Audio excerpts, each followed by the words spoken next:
Juste avant que la vidéo commence, tu dois absolument savoir que tu peux récupérer une formation gratuite Assure ton bull market comme un pro et en plus de ça un accès VIP au contenu exclusif. Défile dans la description de cette vidéo, clique sur le premier lien juste ici, clique sur obtenir gratuitement, remplis ce formulaire, trade sur notre plateforme partenaire BitGet et obtiens le contenu VIP qui te permettra de trader à mes côtés en suivant mes stratégies et un accès VIP sur mon Discord. Également, tu recevras automatiquement mon top 5 altcoin pour 2024. Tu peux retrouver une vidéo qui t'explique tout dans la description. Juste ici, bon visionnage. Bonjour à tous, j'espère que vous allez bien. On se retrouve pour le brief du vendredi 16 février 2024. Dernier brief de cette semaine, on se fera un point Bitcoin, Ethereum et vous avez choisi en commentaire de faire gagner Gala qu'on va analyser aujourd'hui. Du coup, je remets en jeu CKB qui a beaucoup été demandé en commentaire contre CFX qui finira par passer, je pense. Mais pas contre CKB. Bon, après, c'est à vous de choisir, mais bon, je pense déjà que CKB va gagner. Et voilà. Simplement. Et n'hésitez pas à me proposer aussi des coins en commentaire. Et je le dis en début de brief maintenant, n'hésitez pas à mettre un pouce bleu et à vous abonner si ce n'est pas déjà fait. Ça récompense le travail qui est fourni si ça vous plaît. Alors, le Bitcoin, je reviens sur le multi-time frame ici. On avait vu en horaire, le prix commence à s'essouffler un petit peu. Est-ce que ça veut dire que c'est bon, le top easy? Non, c'est pas une structure horaire qui va marquer un top. Comme on en a parlé, il y a un essoufflement de la dynamique, il y a une petite faiblesse sur du court terme. Donc, on s'attend à un dip, ok? Est-ce que le dip a été suffisant, le dip de cette nuit au 51 400? Je ne pense pas. Ok, ça ne veut pas dire que le prix ne va pas continuer de monter, parce qu'il y a une faiblesse aussi au niveau du prix. Le marché fait des breakouts qu'il n'arrive plus à tenir.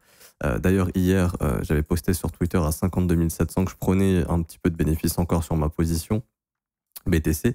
Pourquoi? Simplement parce que ça, c'est une pattern que je vois assez souvent, c'est-à-dire consolidation sous les sommets juste avant la session US. Là, il est 9h30, donc aux États-Unis, à New York. Hop, on déclenche les stops et immédiatement réjection baissière et là le double top qui se forme et on va chasser dans l'autre sens. Donc les institutions. Ici, on a eu l'info que la session US a permis justement de juste venir prendre les stops pour repartir dans l'autre sens. Et donc quand je vois ça personnellement, ça m'invite à la prudence. Après, c'est une pattern en 5 minutes ici. Hein. Donc c'est pour ça que j'ai pris un léger TP. C'est juste qu'on est dans des zones de vente pour moi, pas encore. Enfin, on est dans des zones de short aussi, mais j'en ai déjà parlé hier. Shorter un marché haussier, c'est beaucoup trop agressif à mon avis.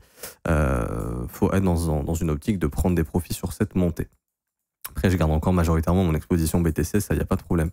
Voilà, je voulais juste revenir là-dessus. Maintenant, en horaire, il s'est passé quoi? Alors, ce qui est intéressant, ce qu'on est en train de faire actuellement, on a des creux qui sont en train de se former. Ok, donc on a des stops qui s'accumulent beaucoup maintenant sous les 51 000 $ et sous les 50 600 $.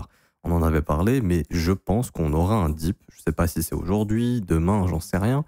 Je pense qu'on finira par avoir un dip et pull back le sommet précédent en H4, ça on l'avait parlé, pour combler l'imbalance qui reste au sud. Okay, le marché, vous voyez qu'à chaque fois qu'on laisse des imbalances, il vient, il les comble. Donc là, il y avait l'imbalance, on la comble, on continue. Okay, le dernier creux ascendant majeur, il est là. Ce qui se passe ici, c'est une consolidation du prix. Ce ne sont pas des creux importants, on s'en fout. C'est des creux qui apportent de la liquidité et des stop-loss juste en dessous. Donc dans la théorie, le marché a des probabilités de venir combler cette imbalance ici pour ensuite continuer son rallye. Parce que là, on voit qu'il y a une faiblesse au niveau du prix, mais la dynamique reste majoritairement haussière en daily et en H4. C'est pour ça qu'on s'attend simplement à un dip. Ok, on ne s'attend pas à un retournement du prix. Ça peut se retourner, mais ce n'est pas ce qui est le plus probable.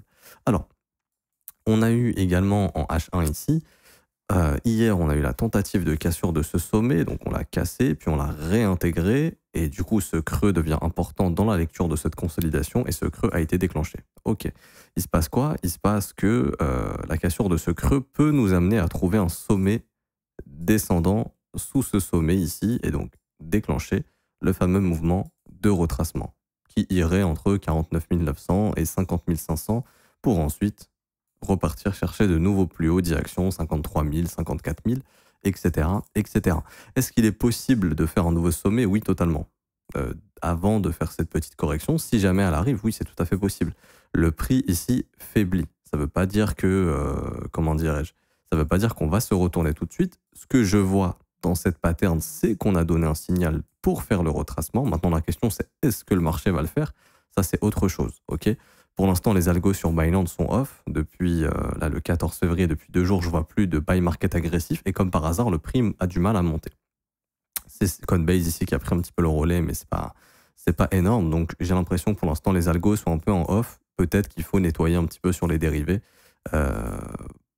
pour justement repartir au nord. Et à ce moment-là, les algos de Binance vont peut-être se remettre à tourner. On voit que les fundings ont monté un petit peu, on voit que les spreads sont un petit peu élevés, enfin, le premium est assez important. Ça pourrait justifier un petit dip, même ici sur Binance. Le funding de Binance c'est à 0,03. Voilà, on pourrait se dire, OK, il y a pas mal de gens qui sont en train de long ici. Voilà, petit nettoyage pour repartir. Ça pourrait arriver. Donc voilà, mon avis est que petit retracement, petit nettoyage juste avant de continuer la tendance du BTC. Tant que je ne verrai pas de gros signaux baissiers, qu'est-ce que ce serait un signal baissier? Bah, ça serait peut-être la cassure du creux des 48 300 en H4. Là, je me dirais, OK, non, là, il se passe quelque chose. OK, il se passe quelque chose, on est peut-être en train de retourner le prix pour faire une correction plus profonde. Mais en tout cas, là, ça reste bullish. Voilà, juste, je m'attends à un petit dip. Pas plus de choses à dire à ce niveau-là pour moi sur le BTC. Donc surveillez bien la zone que je vous indique, hein, 50 600, 40 900, ça peut être une bonne zone de longue pour capturer le dip. Bien sûr, mettez un stop qui vous convient. Moi, perso, si je le faisais, ce serait sous le dernier creux majeur ici qu'on n'est pas censé toucher. Si on le touche, on aura une correction plus profonde. Du coup, ça invalide totalement le trade. Et les objectifs, bah, c'est faire de nouveaux sommets. Et des objectifs un peu basiques. On prend le dernier sommet, on prend l'autre creux. Je vous montre un peu. C'est généralement 161,8 200. Donc là, on est venu chercher en 161,8 200. Donc imaginons que notre top il soit là, qu'on ne pousse pas ce sommet aujourd'hui, à voir au niveau de la session US. Mais pareil, quand la session US arrive, donc 15h30 heure de France, ce qui serait intéressant, c'est voilà, si vous voyez encore sommet, réintégration, voilà, ça c'est encore une pattern de distrib pour potentiellement là lancer le mouvement correctif. Et tout ça pour dire que, imaginons que le top soit ici, qu'on vienne chercher l'imbalance, hop, bon, on aura un objectif 161,8 200 entre 54 500 et 55 500 pour une prochaine target haussière. On est bon pour Bitcoin. Concernant Ethereum, bah, vous savez quoi, hop, on va switcher ici, je vais toujours garder ce graphique maintenant. Alors, Ethereum, ici, pareil, en H1, il y a une faiblesse au niveau de la dynamique du prix. Ça, c'est indéniable. Le marché ici, en horaire. Donc, c'est très court terme, mais fait des breakouts. Pour l'instant, qu'il a réussi à tenir, mais là, le breakout n'a pas tenu. Donc, ça veut dire que c'est baissier. Ça veut simplement dire que là, il y a un essoufflement du momentum. Je le vois avec mes yeux, mais si, par exemple, je vous mettais un indicateur comme le RSI, vous verrez des divergences baissières qui se forment. Les divergences baissières qui ne veulent pas dire forcément que le marché va baissier, qui veulent dire dans un premier temps que le marché consolide. Et c'est ce qu'il est en train de faire. Donc ça veut dire quoi? C'est-à-dire qu'ici, vous voyez, le RSI descend, le prix monte, il y a des divergences. Il n'y a pas besoin du RSI pour voir ça. Le RSI, c'est une méthode de calcul basée sur le prix. Vous le voyez avec vos yeux directement. Après, pour les débutants, c'est vrai que le RSI, c'est intéressant pour identifier les divergences. Mais là, en tout cas, on voit avec nos yeux que bah, ça, c'est un mouvement qui est fort. Ça, c'est un mouvement qui est ralenti parce que le marché fait des breakouts qu'il a du mal à maintenir. Du coup, il se passe quoi?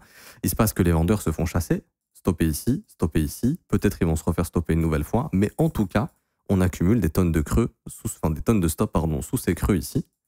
Donc, on sait qu'il y a beaucoup de stops dans ces imbalances. Et donc ça, c'est une pattern que le marché fait très généralement. On consolide au-dessus de zones d'imbalance pour accumuler des stops et des liquidations ici. Comme ça, le marché vient les chercher, ça lui redonne de l'énergie et on repart plus haut. Donc pareil, ETH, ça faiblit un petit peu. Je m'attends aussi à un dip. Les objectifs pour ETH, je vais voir si c'est réaliste, parce que là, ça serait 5% et Bitcoin, ce serait du... on avait dit combien? 50 000, 49 000. Ouais, ce serait 5% aussi, donc ça me paraît réaliste. Ça serait grosso modo, pour moi, la zone de correction, sous les creux ici à 2729, ça serait entre 2650 et aller 2720. Okay, je pense qu'on va venir faire un tour dans cette zone. On défendra ce creux ici. Donc là, ce que je vais faire, c'est que je vais prendre mon petit fib et je vais aussi localiser une zone de rechargement. Hop, ici. Voilà. Je pense perso qu'il y aura une très bonne entrée sur ETH pour capturer le prochain mouvement haussier, si on n'est pas en train de se retourner, entre 2640 $ et 2690 $. Vraiment une très bonne zone. Zone de rechargement ici du dernier creux et la zone d'imbalance, franchement c'est super. Donc voilà, on accumule les stops. Maintenant, ce qui est intéressant sur ETH, c'est qu'on n'a pas fait la même pattern que sur BTC, c'est-à-dire casser le dernier creux dans cette petite consolidation, ce qui aurait augmenté les probabilités de trouver un sommet descendant. Maintenant, ETH peut très bien trouver un sommet descendant ici et retracer tout de suite. Pareil, surveillez bien au niveau de la session US. Pour moi, ce qui est le plus important, c'est d'attendre la session US. Quand il y a la session US, par exemple, si Bitcoin et Ether poussent comme ça à des nouveaux plus hauts et réintègrent, vous avez votre signal. Que très probablement, on va préparer le mouvement correctif vers les objectifs que je vous donne.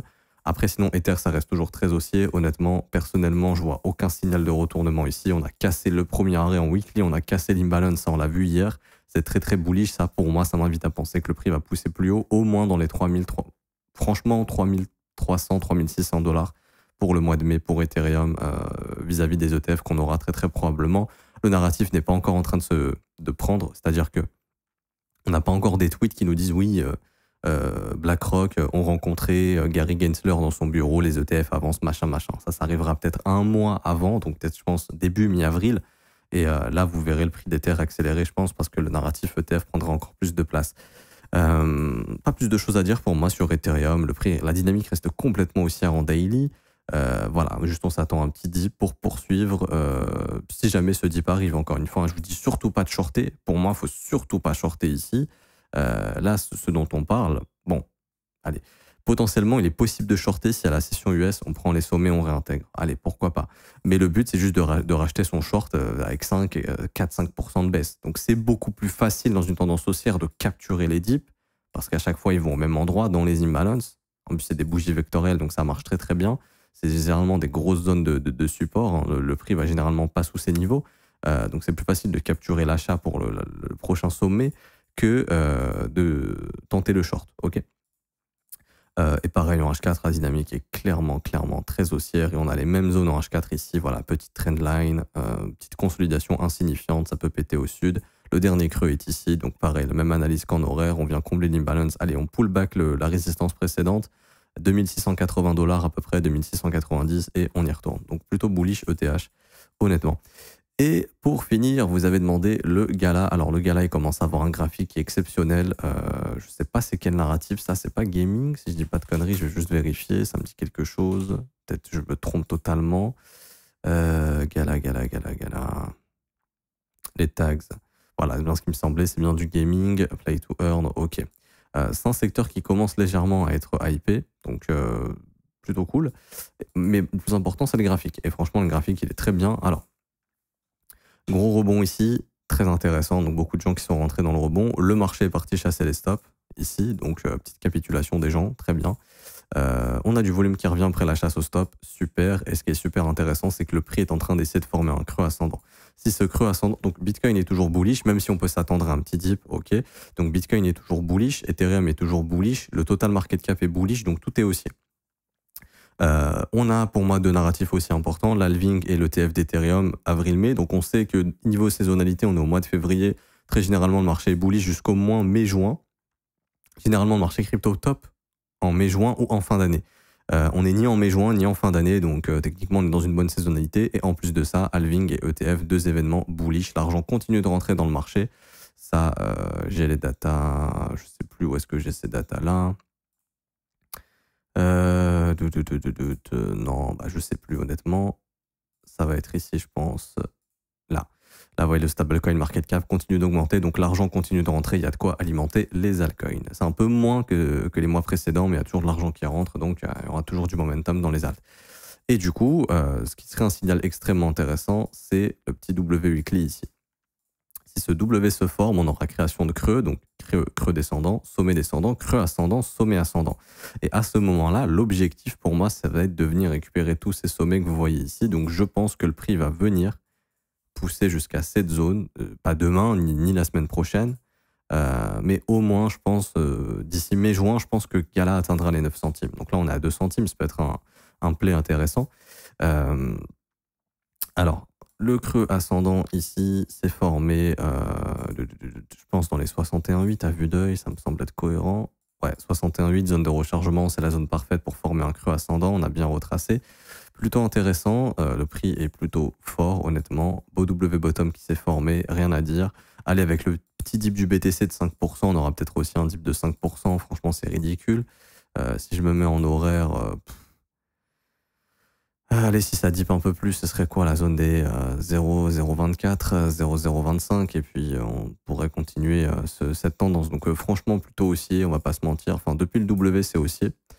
Pour moi, tant qu'on voit pas de structure baissière, ça va. Donc, ouais, donc Gala, pour moi, ça me paraît être en direction des 9 centimes d'ici mai-juin. Donc ça fait au prix actuel, honnêtement, une poussée des prix de 230%, c'est un fois 3,3, c'est plutôt intéressant. Et je pense que la zone qu'on viendrait chercher également peut peut-être aller plus haut parce qu'il y a cette grosse zone d'imbalance juste ici que le marché va demander à combler ou à travailler au moins. Et ça, c'est entre 10 et 12. Donc voilà, pour moi, objectif entre 9 et 12 centimes d'ici mai-juin pour Gala. Ça ne veut pas dire que je vous dis pas d'acheter ici, encore une fois, hein, vous êtes grand, vous faites ce que vous voulez. C'est juste l'analyse technique qui nous dit ça. Autant le projet exit scam demain, les mecs se barrent avec l'argent et le projet meurt, ou je sais pas, il se passe quelque chose. Mais en tout cas, l'analyse technique nous dit ok, création de support en décembre 2022, on est venu chasser les stops, on pousse, on forme un creux ascendant. Pour moi, il y a tout ce qu'il faut pour au minimum, allez, si vraiment on vient pas chercher les 9 centimes, qu'on maintient la dynamique baissière, c'est possible aussi. On viendra entre 4,3 et 5,2 centimes.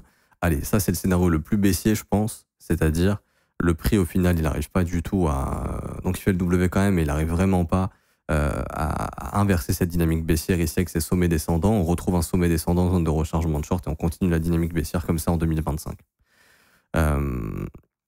Voilà. Ici, on arrive à prendre le dernier sommet ici des 6 centimes. Bah, pour moi, ça confirme qu'on ira chercher entre 9 et 12. Donc, Gala plutôt positif, honnêtement.